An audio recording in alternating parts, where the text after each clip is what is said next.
اتنی پیاری بات ملفوظات میں اعلیٰ حضرت لکھتے ہیں، ایک بزرگ مجذوب ولی تھے حضرت موسیٰ سہاگ رحمۃ اللہ تعالی علیہ، احمد آباد کے قریب کہیں ان کا مزار پاک ہے۔ موسیٰ سہاگ یہ مجذوب ولی تھے۔ مجذوب کون ہوتا ہے؟ اللہ کے ولیوں میں ایک طبقہ، ایک جماعت ایسی ہوتی ہے کہ وہ یاد الہی میں ان کی عقل فنا ہو جاتی ہے، اللہ کے ذکر میں یا اللہ کی محویت میں ایسے غرق ہو جاتے ہیں کہ ان کی عقل فنا ہو جاتی ہے، پھر ان کا دماغ اور عقل حاضر نہیں رہتی حالات دنیا کے اعتبار سے، ان پر شریعت کے احکام نافذ نہیں ہوتے، اس لیے کہ شریعت عاقل بالغ پر ہے، جب عقل ہی نہیں ہے تو شریعت کہاں؟ تو مجذوب وہ ہوتے ہیں اللہ کی یاد میں جو اپنی ذہن اپنی عقل کو فنا کر چکے، ان کا مقام بڑا ہے۔ حضور پاک صلی اللہ تعالی علیہ وسلم کی بہت ساری احادیث میں ان کی فضیلت بھی آئی ہے کہ ان کے خلاف کچھ مت کہو، اس لیے کہ اگر وہ قسم کھا لیں تو اللہ ان کی قسم کو پوری کرتا ہے۔ وہ بہت پائے کے اولیاء ہوتے ہیں مجذوب، لیکن امت کو حکم یہ ہے کہ مجذوب کی تلاش میں نہ گھومو، نہیں تو پھر دھوکہ بھی کھا سکتے ہو، جھوٹے کو بھی مجذوب سمجھ لو گے، ڈھونگی کو بھی مجذوب سمجھ لو گے۔ آپ کو حکم نہیں دیا گیا ہے مجذوب کی تلاش کا، اور اگر کوئی نظر آ بھی گیا تو اس کے پیچھے رہنے کا بھی حکم نہیں، اس لیے کہ آپ صحیح العقل ہیں اور وہ مجذوب شریعت کے مطابق عمل نہیں کر رہے ہوتے، ان کی عقل فنا ہو چکی ہوتی۔ کہیں آپ ان کی گہری عقیدت میں آپ بھی ان کی طرح نہ بن جاؤ، نماز روزے سب چھوڑ کر کے۔ اس لیے حکم یہ ہے کہ مجذوب جو ولی ہیں ان کا ادب و احترام ضروری ہے، لیکن ان کے پیچھے، ان کے آگے پیچھے لگے رہنا اس کی اجازت ہمیں نہیں۔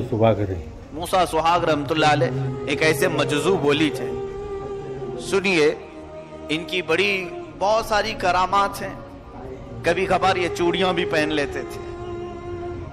ان لوگوں کا حال ایسا ہی کہ کئی مجذوب ایسے کہ کپڑے بھی نہیں پہنتے تھے۔ ان لوگوں کے حالات شریعت کے مطابق جس طرح سے ہم گزارتے نہیں ہوتے۔ بہرحال حضرت موسیٰ سہاگ رحمۃ اللہ تعالی علیہ وہ ہیں کہ احمد آباد میں قحط سالی ہو گئی تھی، بارش نہیں آ رہی تھی، بہت سارے اس وقت موجود بزرگان دین جمع ہوئے، نماز استسقاء پڑھے، دعائیں ہو رہی تھی، کچھ بارش نہیں ہوئی۔ یہ دیوانہ وار چھوٹے سے کپڑے بدن پر ڈالے جا رہے تھے اور ہاتھ میں چوڑیاں بھی۔ تو آپ سے کسی بزرگ نے کہا کہ بابا تم بھی تو تھوڑا دعا کر دو۔ رک گئے، کہا کیا؟ اب بارش نہیں ہو رہی ہے۔ وہ آئے اور اس کے بعد اپنی یوں چوڑیوں کو ہلاتے ہوئے کہے کہ بارش برسا دے نہیں تو میں اپنا سہاگ توڑ دوں گا۔ ان کا لقب یہ سہاگ ہے۔ اسی وقت جھماجھم بارش شروع ہو گئی۔ ان کا وہ مقام ہے۔ اس بزرگ کے متعلق میں ایک بات بتا رہا ہوں، کبھی کبھار یہ کیا کرتے، ٹوپیاں لے کر کے آتے اور بیچنے کے لیے بیٹھ جاتے تھے، دن بھر ٹوپیاں بیچتے تھے اور جو کچھ بھی ملتا وہ لے جا کر کے اس کا کچھ لے کر کھا لیتے تھے۔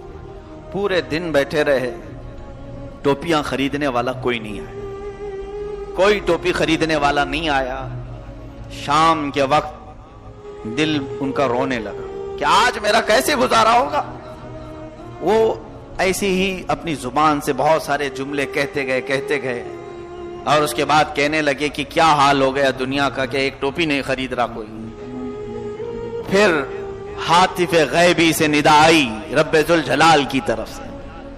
یہ وہ آوازیں ہیں جو اہل بصیرت اور اہل دل سمجھ سکتے ہیں۔ موسیٰ سہاگ تیری ٹوپی آج میں خریدوں گا، تیری ٹوپی کی جو قیمت ہے وہ بتا، میں خریدوں گا۔ کھڑے ہو گئے، کہا آج بڑا خریدار ملا اور اصل خریدار میرا ملا۔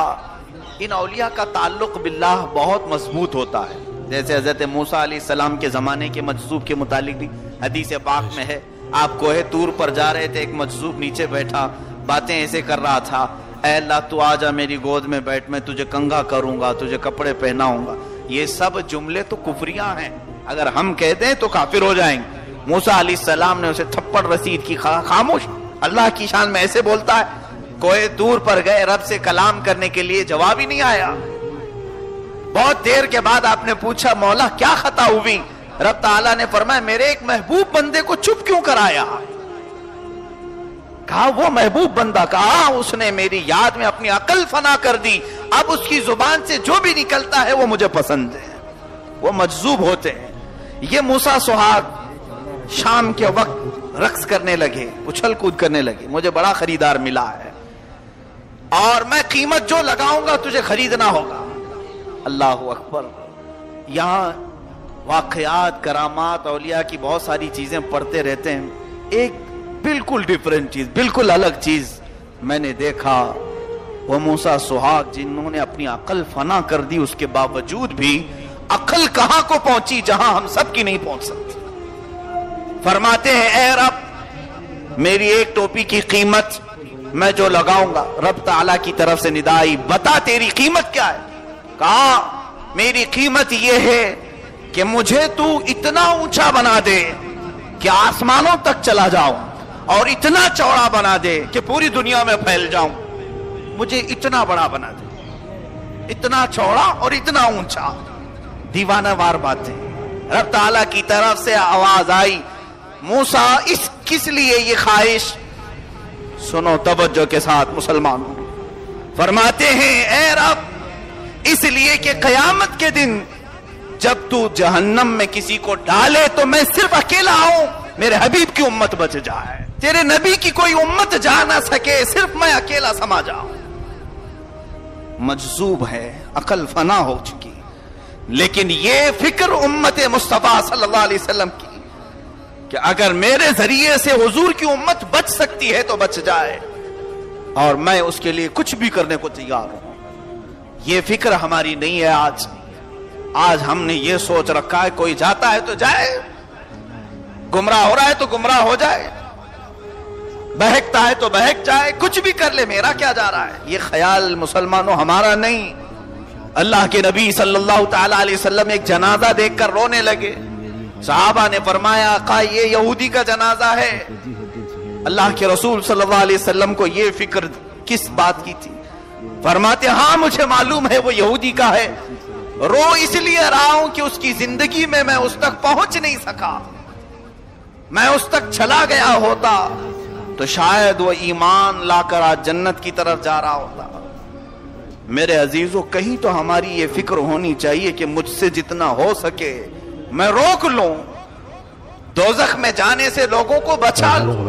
اور تمہارے متعلق اگر کوئی یہ فکر کرتا ہے تو وہ تمہارا سب سے بڑا محسن ہے۔